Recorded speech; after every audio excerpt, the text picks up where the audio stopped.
UAE तो भारत के 34 ਲੱਖ लोगों के लिए एक वड्डी खबर है, राहत वाली खबर है।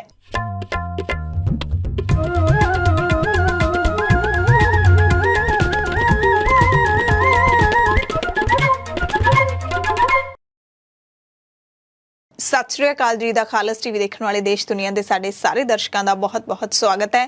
प्राइम टाइम दे नाल मैं हरशरण कौर।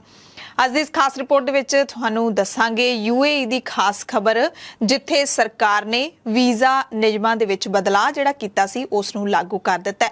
ਨਵੀਂ ਵੀਜ਼ਾ ਨੀਤੀ ਲਾਗੂ ਕਰ ਦਿੱਤੀ ਗਈ ਹੈ। ਕੱਲ 3 ਅਕਤੂਬਰ ਤੋਂ ਲਾਗੂ ਕੀਤੀ ਗਈ ਹੈ, ਜਿਸ ਦਾ ਪਿਛਲੇ ਸਮੇਂ ਦੇ ਵਿੱਚ ਐਲਾਨ ਕੀਤਾ ਗਿਆ ਸੀ। ਸੰਯੁਕਤ ਅਰਬ ਅਮੀਰਾਤ ਯਾਨੀ ਕਿ यूएई ਨੇ ਦੇਸ਼ ਦੀ ਇਮੀਗ੍ਰੇਸ਼ਨ ਨੀਤੀ ਦੇ ਵਿੱਚ ਬਦਲਾਅ ਤਹਿਤ ਸੈਲਾਨੀਆਂ ਦੇ ਲਈ ਲੰਬੇ ਸਮੇਂ ਦੇ ਵੀਜ਼ੇ ਅਤੇ ਕੰਮਕਾਜ ਵਾਲੇ ਲੋਕਾਂ ਦੇ ਲਈ ਲੰਬੇ ਸਮੇਂ ਤੱਕ ਰਹਿਣ ਦੀ ਸਹੂਲਤ ਦਾ ਐਲਾਨ ਆਖਿਰਕਾਰ कर दिता है। इसनू लागू भी कर दिता है। बाहरले मुल्कां तो यूएई दे विच काम करन लई जाण वाले उद्यमियां, निवेशकां ते पेशेवरां दे लई नवीं 10 साला गोल्डन वीज़ा स्कीम लागू की गई है। भारत दे लई यूएई दे इन्हां बदले होए नियमां दी काफ़ी अहमियत है, क्योंकि लखां दी गिणती विच भारती यूएई दे विच रोज़गार लैण लई जांदे ने। भारती पेशेवर भी जांदे ने ते मजदूरी वजों काम करन दे लई भी इत्थों साडे लोक जांदे ने। हालांकि साडा कोई मकसद नहीं है कि भारत दे विचों जां पंजाब दे विचों लोकी हिजरत करके जां फिर मजदूरी ਦੇ ਲਈ ਬਾਹਰਲੇ ਮੁਲਕਾਂ ਦੇ ਵਿੱਚ ਜਾਣ।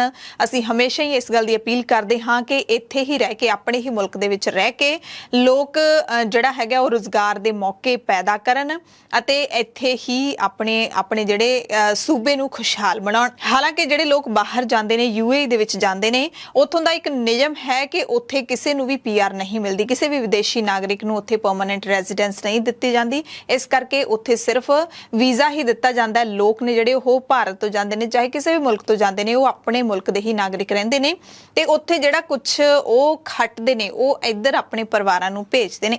ਖੈਰ, ਹੁਣ ਵੀਜ਼ਾ ਨੀਤੀ ਦੇ ਵਿੱਚ ਬਦਲਾਅ ਕਰ ਦਿੱਤਾ ਗਿਆ ਹੈ। यूएई ਦੇ ਵਿੱਚ 34 ਲੱਖ ਤੋਂ ਵੱਧ ਭਾਰਤੀ ਨੇ। ਇਹਨਾਂ ਦੇ ਵਿੱਚ ਸਭ ਤੋਂ ਵੱਡੀ ਗਿਣਤੀ ਹੈ ਜਿਹੜੀ ਉਹ ਕੇਰਲਾ ਦੇ ਲੋਕਾਂ ਦੀ ਹੈ, ਜਿਹੜੇ ਉੱਥੇ ਰੁਜ਼ਗਾਰ ਤੇ ਬਿਜ਼ਨਸ ਦੇ ਲਈ ਜਾਂਦੇ ਨੇ। ਗ੍ਰੀਨ ਵੀਜ਼ੇ ਦਾ ਸਭ ਤੋਂ ਵੱਧ ਫਾਇਦਾ ਇਹਨਾਂ ਲੋਕਾਂ ਨੂੰ ਹੀ ਹੋਵੇਗਾ। ਕਿੰਨੇ ਵੀਜ਼ੇ ਜਿਹੜੇ यूएई ਦੀ ਸਰਕਾਰ ਲੈ ਕੇ ਆਈ ਹੈ, ਨਵੇਂ ਵੀਜ਼ੇ, ਇੱਕ ਤਾਂ ਗ੍ਰੀਨ ਵੀਜ਼ਾ, ਇੱਕ ਗੋਲਡਨ ਵੀਜ਼ਾ। ਇਹਨਾਂ ਨਵੇਂ ਵੀਜ਼ਿਆਂ ਦੀਆਂ ਕੀ ਵਿਸ਼ੇਸ਼ਤਾਵਾਂ ਨੇ ਉਹ ਵੀ ਤੁਹਾਨੂੰ ਦੱਸ ਦਿੰਨੇ ਆ ਕਿ यूएई ਦੀ ਜਿਹੜੀ ਸਰਕਾਰ ਦੀ ਨਵੀਂ ਨੀਤੀ ਹੈ ਉਸ ਦਾ ਭਾਰਤੀਆਂ ਨੂੰ ਕੀ ਫਾਇਦਾ ਹੋਣ ਵਾਲਾ। ਸਭ ਤੋਂ ਪਹਿਲਾਂ 5 ਸਾਲ ਦੇ ਗ੍ਰੀਨ ਵੀਜ਼ੇ ਦੀ ਗੱਲ ਕਰਦੇ ਹਾਂ। ਗ੍ਰੀਨ ਵੀਜ਼ਾ ਦੇ ਆਧਾਰ ਤੇ ਪ੍ਰਵਾਸੀ 5 ਸਾਲ ਤੱਕ ਉੱਥੇ ਰਹਿ ਸਕਦੇ ਨੇ। ਇਸ ਨੂੰ ਰੀਨਿਊ ਵੀ ਕਰਵਾਇਆ ਜਾ ਸਕਦਾ ਹੈ। ਇਹ ਇੱਕ ਸੈਲਫ ਸਪਾਂਸਰਡ ਵੀਜ਼ਾ ਹੋਵੇਗਾ, ਯਾਨੀ ਕਿ ਇਸ ਦੇ ਲਈ यूएई ਦੇ ਨਾਗਰਿਕ ਰੁਜ਼ਗਾਰਦਾਤਾ ਨੂੰ ਇੱਥੇ ਆਉਣ ਵਾਲੇ ਲੋਕਾਂ ਦਾ ਵੀਜ਼ਾ ਸਪਾਂਸਰ ਕਰਨ ਦੀ ਲੋੜ ਨਹੀਂ ਹੋਵੇਗੀ। ਇਹ ਸੈਲਫ ਸਪਾਂਸਰਡ ਹੋਵੇਗਾ। ਫ੍ਰੀਲਾਂਸਰ, ਸਵੈ-ਰੁਜ਼ਗਾਰ, ਹੁਨਰਮੰਦ ਕਾਮੇ, ਨਿਵੇਸ਼ਕ ਜਾਂ ਉਹਨਾਂ ਦੇ ਭਾਈਵਾਲ ਵੀ ਇਸ ਵੀਜ਼ੇ ਦੇ ਹੱਕਦਾਰ ਹੋਣਗੇ। ਗ੍ਰੀਨ ਵੀਜ਼ਾ ਧਾਰਕਾਂ ਨੂੰ ਵਧੇਰੇ ਲਾਭ ਮਿਲੇਗਾ। ਉਹ ਆਪਣੀ ਪਤਨੀ ਜਾਂ ਪਤੀ, ਬੱਚਿਆਂ ਤੇ ਨਜ਼ਦੀਕੀ ਰਿਸ਼ਤੇਦਾਰਾਂ ਨੂੰ ਵੀ ਆਪਣੇ ਨਾਲ ਰੱਖ ਸਕਣਗੇ। ਹਾਲਾਂਕਿ ਹੁਣ ਤੱਕ ਹੁੰਦਾ ਸੀ ਕਿ ਜਿਹੜਾ ਉੱਥੇ ਕੰਮ ਕਰਨ ਦੇ ਲਈ ਜਾ ਰਿਹਾ, ਬਿਜ਼ਨਸ ਕਰਨ ਦੇ ਲਈ ਜਾ ਰਿਹਾ, ਉਹ ਆਪਣੇ ਫੈਮਿਲੀ ਨੂੰ ਸਪਾਂਸਰ ਨਹੀਂ ਕਰ ਸਕਦਾ ਸੀ।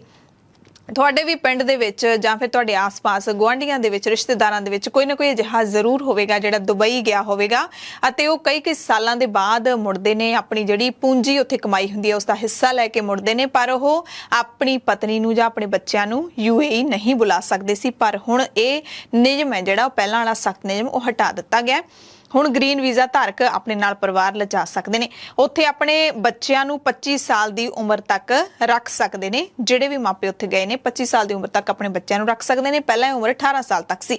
ਇਹ ਉਮਰ ਸੀਮਾ ਅਣਵਿਆਹੀ ਧੀ ਜਾਂ ਅਪਾਹਿਜ ਬੱਚਿਆਂ ਦੇ ਮਾਮਲੇ ਵਿੱਚ ਲਾਗੂ ਨਹੀਂ ਹੁੰਦੀ, ਯਾਨੀ ਕਿ ਆਪਣੀ ਕੁਆਰੀ ਧੀ ਨੂੰ ਨਹੀਂ ਲਿਜਾ ਸਕਦੇ ਤੇ ਅਪਾਹਜ ਬੱਚਾ ਹੋਊਗਾ ਉਹਨੂੰ ਵੀ ਨਹੀਂ ਲਿਜਾ ਸਕਦੇ।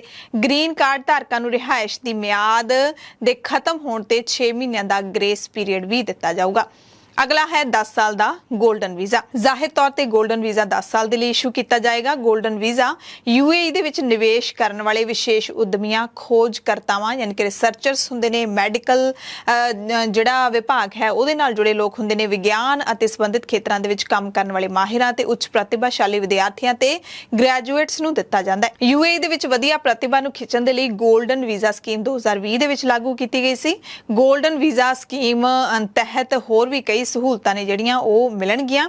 ਇਹਨਾਂ ਦੇ ਵਿੱਚ ਗੋਲਡਨ ਵੀਜ਼ਾ ਧਾਰਕਾਂ ਨੂੰ ਆਪਣੇ ਕਾਰੋਬਾਰ ਦੀ 100% ਮਲਕੀਅਤ ਹੋਏਗੀ, ਯਾਨੀ ਕਿ ਆਪਣੇ ਕਾਰੋਬਾਰ ਤੇ ਉਹ 100% ਮਾਲਕੀ ਦੇ ਹੱਕਦਾਰ ਹੋਣਗੇ। ਇਸ ਤੋਂ ਪਹਿਲਾਂ 6 ਮਹੀਨਿਆਂ ਦੇ ਲਈ ਦੇਸ਼ ਤੋਂ ਬਾਹਰ ਰਹਿਣ ਵਾਲੇ ਲੋਕਾਂ ਦਾ ਉੱਥੇ ਰਹਿਣ ਦਾ ਅਧਿਕਾਰ ਖਤਮ ਕਰ ਦਿੱਤਾ ਜਾਂਦਾ ਸੀ। ਪਰ 10 ਸਾਲਾ ਗੋਲਡਨ ਵੀਜ਼ਾ ਸਕੀਮ ਦੇ ਵਿੱਚ ਇਸ ਪਾਬੰਦੀ ਨੂੰ ਖਤਮ ਕਰ ਦਿੱਤਾ ਗਿਆ। ਇਸ ਸਕੀਮ ਦੇ ਤਹਿਤ ਪ੍ਰਵਾਸੀਆਂ ਦੇ ਘਰੇਲੂ ਸਹਾਇਕਾਂ ਦੀ ਗਿਣਤੀ ਤੇ ਲੱਗੀ ਹੱਦ ਨੂੰ ਹਟਾ ਦਿੱਤਾ ਗਿਆ ਹੈ। ਨਵੀਂ ਸਕੀਮ ਦੇ ਤਹਿਤ ਗੋਲਡਨ ਵੀਜ਼ਾ ਧਾਰਕ ਆਪਣੇ ਜੀਵਨ ਸਾਥੀ ਅਤੇ ਕਿਸੇ ਵੀ ਉਮਰ ਦੇ ਬੱਚਿਆਂ ਨੂੰ ਸਪਾਂਸਰ ਕਰ ਸਕਦੇ ਨੇ। ਹਾਲਾਂਕਿ ਜਿਹੜਾ 5 ਸਾਲ ਦਾ ਦੂਸਰਾ ਵੀਜ਼ਾ ਗ੍ਰੀਨ ਵੀਜ਼ਾ ਹੈ ਉਹਦੇ ਵਿੱਚ ਇਹ ਜਿਹੜੀ ਸਹੂਲਤ ਨਹੀਂ ਹੈ। ਜੇ ਗੋਲਡਨ ਵੀਜ਼ਾ ਧਾਰਕ ਦੀ ਉੱਥੇ ਹੀ ਮੌਤ ਹੋ ਜਾਂਦੀ ਹੈ ਤਾਂ ਵੀਜ਼ੇ ਦੀ ਮਿਆਦ ਪੂਰੀ ਹੋਣ ਤੱਕ ਉਸਦੇ ਪਰਿਵਾਰਕ ਮੈਂਬਰ ਉੱਥੇ ਰਹਿ ਸਕਦੇ ਨੇ। ਗੋਲਡਨ ਵੀਜ਼ਾ ਦੇ ਤਹਿਤ ਸਾਇੰਸ, ਇੰਜੀਨੀਅਰਿੰਗ, ਮੈਡੀਸਨ, IT, ਵਪਾਰ, ਪ੍ਰਸ਼ਾਸਨ ਅਤੇ ਸਿੱਖਿਆ ਨਾਲ ਸੰਬੰਧਿਤ ਹੁਨਰਮੰਦ ਪੇਸ਼ੇਵਰਾਂ ਨੂੰ UAE ਦੇ ਵਿੱਚ ਰਹਿਣ ਦੀ ਇਜਾਜ਼ਤ ਦਿੱਤੀ ਜਾਏਗੀ। ਪਹਿਲਾਂ ਅਜਿਹੇ ਪੇਸ਼ੇਵਰਾਂ ਨੂੰ ਉੱਥੇ ਰਹਿਣ ਦੇ ਲਈ 50,000 AED ਯਾਨੀ ਕਿ ਦਰਾਮ ਤੋਂ ਵੱਧ 50,000 ਦਰਾਮ ਤੋਂ ਵੱਧ ਲਗਭਗ 11 ਲੱਖ ਰੁਪਏ ਹਰ ਮਹੀਨੇ ਕਮਾਉਣੇ ਪੈਂਦੇ ਸੀ ਤਾਂ ਹੀ ਉੱਥੇ ਰਹਿ ਸਕਦੇ ਸੀ। ਪਰ ਹੁਣ ਇਸ ਨੂੰ ਘਟਾ ਕੇ 30,000 AED ਯਾਨੀ ਕਿ 6.5 ਲੱਖ ਰੁਪਏ ਕਰ ਦਿੱਤਾ ਗਿਆ। ਸੋ ਇਹਨਾਂ ਦੋ ਨਵੇਂ ਵੀਜ਼ਿਆਂ ਦੇ ਨਾਲ-ਨਾਲ ਹੋਰ ਵੀਜ਼ਿਆਂ ਦੀਆਂ ਨੀਤੀਆਂ ਨੇ ਜਿਹੜੀਆਂ ਉਹਨਾਂ ਦੇ ਵਿੱਚ ਵੀ ਬਦਲਾਅ ਕੀਤਾ ਗਿਆ, ਉਹਦੇ ਵਿੱਚ ਵੀ ਰਾਹਤ ਹੀ ਦਿੱਤੀ ਗਈ ਹੈ। ਸੈਲਾਨੀਆਂ ਤੇ ਹੋਰਨਾਂ ਲੋਕਾਂ ਦੇ ਲਈ ਵੀਜ਼ਾ ਪਾਲਿਸੀ ਦੇ ਮੁਤਾਬਿਕ ਟੂਰਿਸਟ ਵੀਜ਼ੇ ਤੇ ਜਿਹੜੇ ਲੋਕ UAE ਜਾਂਦੇ ਨੇ ਉਹ ਉੱਥੇ ਹੁਣ 60 ਦਿਨ ਰਹਿ ਸਕਦੇ ਨੇ, ਪਹਿਲਾਂ ਸਿਰਫ 30 ਦਿਨ ਰਹਿ ਸਕਦੇ ਸੀ। ਇੱਕ ਲਚਕਦਾਰ ਮਲਟੀ ਐਂਟਰੀ ਟੂਰਿਸਟ ਵੀਜ਼ਾ ਵੀ ਸ਼ੁਰੂ ਕੀਤਾ ਗਿਆ ਹੈ ਜਿਹਦੇ ਵਿੱਚ ਸੈਲਾਨੀ 90 ਦਿਨਾਂ ਤੱਕ ਉੱਥੇ ਰਹਿ ਸਕਦੇ ਨੇ। ਇਸ ਦੌਰਾਨ ਕਈ ਵਾਰੀ ਆ ਜਾ ਵੀ ਸਕਦੇ ਨੇ। 90 ਦਿਨ ਦਾ ਵੀਜ਼ਾ ਮਿਲੂਗਾ, ਉਹਦੇ ਵਿੱਚ ਭਾਵੇਂ ਤੁਸੀਂ 90 ਦਾ ਅੱਧਾ ਹਿੱਸਾ ਕਰ ਲਓ, 45 ਦਿਨ ਤੁਸੀਂ ਇੱਧਰ ਉੱਧਰ ਆ ਜਾ ਸਕਦੇ ਹੋ, ਆਉਣ ਜਾਣ ਕਰ ਸਕਦੇ ਹੋ। ਯਾਨੀ ਕਿ 90 ਦਿਨਾਂ ਦੇ ਵਿੱਚ 45 ਵਾਰੀ ਤੁਸੀਂ UAE ਤੋਂ ਆ ਸਕਦੇ ਹੋ, ਜਾ ਸਕਦੇ ਹੋ। UAE ਦੇ ਵਿੱਚ ਵੱਡੀ ਗਿਣਤੀ ਦੇ ਵਿੱਚ ਸੈਲਾਨੀ ਆਉਂਦੇ ਨੇ। ਆਪਾਂ ਦੇਖਦੇ ਹੀ ਹਾਂ ਕਿ ਲੋਕ ਜ਼ਿਆਦਾ ਘੁੰਮਣ ਦੇ ਲਈ ਵੀ ਉੱਥੇ ਜਾਂਦੇ ਨੇ। UAE ਦਾ ਦੁਬਈ ਸ਼ਹਿਰ ਹੈ ਜਿਹੜਾ ਉਹ ਇੱਕ ਵੱਡਾ ਕੌਮਾਂਤਰੀ ਸ਼ਹਿਰ ਹੈ ਜਿੱਥੇ ਖਰੀਦਦਾਰੀ ਦੇ ਲਈ ਜਾਣਿਆ ਜਾਂਦਾ ਹੈ। ਕੌਮਾਂਤਰੀ ਖਰੀਦਦਾਰੀ ਦੀ ਇੱਕ ਵੱਡੀ ਜਗ੍ਹਾ ਦੁਬਈ ਨੂੰ ਮੰਨਿਆ ਜਾਂਦਾ ਹੈ। ਨਵੀਂ ਵੀਜ਼ਾ ਨੀਤੀ ਤਹਿਤ ਉੱਥੇ ਨੌਕਰੀਆਂ ਦੇ ਲਈ ਜਾਣ ਵਾਲੇ ਲੋਕਾਂ ਨੂੰ ਸਪਾਂਸਰ ਜਾਂ ਫਿਰ ਮੇਜ਼ਬਾਨ ਦੀ ਲੋੜ ਨਹੀਂ ਪਵੇਗੀ। ਉੱਥੋਂ ਦੇ ਮਨੁੱਖੀ ਸੰਸਾਧਨ ਵਿਕਾਸ ਮੰਤਰਾਲੇ ਦੇ ਵੱਲੋਂ ਨਿਰਧਾਰਿਤ ਪਹਿਲੀ, ਦੂਜੀ ਅਤੇ ਤੀਜੀ ਸ਼੍ਰੇਣੀ ਦੇ ਅਧੀਨ ਆਉਣ ਵਾਲੇ ਪੇਸ਼ੇਵਰਾਂ ਅਤੇ ਵਿਸ਼ਵ ਦੀਆਂ 500 ਮੋਹਰੀ ਯੂਨੀਵਰਸਿਟੀਆਂ ਦੇ ਨਵੇਂ ਗ੍ਰੈਜੂਏਟ ਨੌਕਰੀ ਦੇ ਵੀਜ਼ੇ ਲਈ ਅਪਲਾਈ ਕਰ ਸਕਦੇ ਨੇ। UAE ਦੇ ਵਿੱਚ ਸਭ ਤੋਂ ਵੱਧ ਜੇ ਕੋਈ ਬਾਹਰਲੇ ਮੁਲਕਾਂ ਤੋਂ ਜਾ ਕੇ ਉੱਥੇ ਰਹਿੰਦਾ ਹੈ ਤਾਂ ਉਹ ਭਾਰਤੀ ਨੇ। ਇੱਥੇ 34 ਲੱਖ ਭਾਰਤੀ ਲੋਕ ਰਹਿੰਦੇ ਨੇ। ਉੱਥੋਂ ਦਾ ਸਭ ਤੋਂ ਵੱਡਾ ਪ੍ਰਵਾਸੀ ਭਾਈਚਾਰਾ ਹੈ। ਭਾਰਤੀ ਵਿਦੇਸ਼ ਮੰਤਰਾਲੇ ਦੇ ਮੁਤਾਬਿਕ UAE ਦਾ ਭਾਰਤ ਦੇ ਵਿੱਚ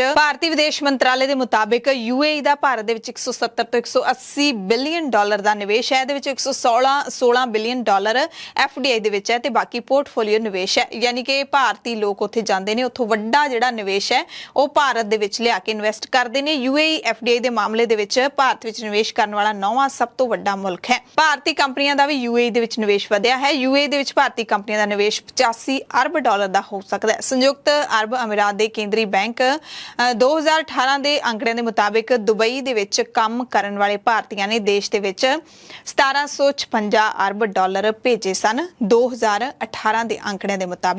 ਸੋ UAE ਦੀ ਸਰਕਾਰ ਨੇ ਜਿਹੜਾ ਵੱਡਾ ਫੈਸਲਾ ਲਿਆ ਹੈ ਉਹ UAE ਦੇ ਨੀਤੀਗਤ ਫੈਸਲਿਆਂ ਦੇ ਸਭ ਤੋਂ ਵੱਡੇ ਬਦਲਾਵਾਂ ਦੇ ਵਿੱਚੋਂ ਇੱਕ ਮੰਨਿਆ ਜਾ ਰਿਹਾ ਹੈ ਕਿਉਂਕਿ UAE ਇੱਕ ਅਜਿਹਾ ਮੁਲਕਾਂ ਦਾ ਗਰੁੱਪ ਹੈ। ਸੰਯੁਕਤ ਅਰਬ ਅਮੀਰਾਤ ਹੈ ਜਿਹੜਾ ਉਸ ਦੇ ਵਿੱਚ ਵਿਦੇਸ਼ੀਆਂ ਨੂੰ ਲੈ ਕੇ, ਪ੍ਰਵਾਸੀਆਂ ਨੂੰ ਲੈ ਕੇ ਬਹੁਤ ਹੀ ਸਖਤ ਕਾਨੂੰਨ ਬਣਾਏ ਹੋਏ ਸੀ। ਫਿਰ ਵੀ ਲੋਕਾਂ ਨੂੰ ਉੱਥੇ ਜਾਣਾ ਪੈਂਦਾ ਸੀ ਪੈਸੇ ਕਮਾਉਣ ਦੇ ਲਈ। ਪਰ ਹੁਣ ਸਰਕਾਰ ਦੇ ਮੁਤਾਬਿਕ ਦੇਸ਼ ਦੇ ਵਿੱਚ ਜ਼ਿਆਦਾ ਨਿਵੇਸ਼ਕਾਂ, ਸੈਰ ਸਪਾਟਾ ਤੇ ਪੇਸ਼ੇਵਰਾਂ ਨੂੰ ਆਪਣੇ ਵੱਲ ਖਿੱਚਣ ਦੇ ਲਈ ਇਹ ਨਵੀਂ ਨੀਤੀ ਲਿਆਂਦੀ ਗਈ ਹੈ ਜਿਸ ਨੂੰ ਨਰਮ ਕੀਤਾ ਗਿਆ ਹੈ ਤੇ ਭਾਰਤੀ ਸੈਲਾਨੀਆਂ ਦੀ ਵੱਡੀ ਤਾਦਾਦ ਵੀ ਹਰ ਸਾਲ ਦੁਬਈ ਦੇ ਵਿੱਚ ਜਾਂਦੀ ਹੈ, UAE ਦੇ ਵਿੱਚ ਜਾਂਦੀ ਹੈ ਸੈਰ ਸਪਾਟੇ ਦੇ ਵਜੋਂ। ਉੱਥੋਂ ਦੇ ਮੁਲਕ ਦੇ ਵਿੱਚ ਵੱਡੀ ਇਨਵੈਸਟਮੈਂਟ ਭਾਰਤੀ ਜਿਹੜੇ ਲੋਕ ਨੇ ਉਹ ਕਰਦੇ ਨੇ। ਜਿੱਥੇ ਉੱਥੇ ਜਾ ਕੇ ਲੋਕ ਨੌਕਰੀਆਂ ਕਰਦੇ ਨੇ, ਕਾਰੋਬਾਰ ਕਰਦੇ ਨੇ, ਉੱਥੋਂ ਦੀ ਆਰਥਿਕਤਾ ਦੇ ਵਿੱਚ ਵੱਡਾ ਜਿਹੜਾ ਵਾਧਾ ਕਰਦੇ ਨੇ, ਵਿਕਾਸ ਦੇ ਵਿੱਚ ਯੋਗਦਾਨ ਪਾਉਂਦੇ ਨੇ। ਉੱਥੇ ਸੈਲਾਨੀ ਵੀ ਵੱਡੀ ਗਿਣਤੀ ਦੇ ਵਿੱਚ ਜਾ ਕੇ ਉੱਥੋਂ ਦੇ ਸੈਰ ਸਪਾਟਾ ਵਿਭਾਗ ਨੂੰ ਉਤਸ਼ਾਹਿਤ ਕਰਦੇ ਨੇ, ਹਰਿਆ ਭਰਿਆ ਕਰਦੇ ਨੇ। ਖਾਸ ਰਿਪੋਰਟ ਦੇਖਣ ਵਾਲੇ ਸਾਰੇ ਦਰਸ਼ਕਾਂ ਦਾ ਧੰਨਵਾਦ।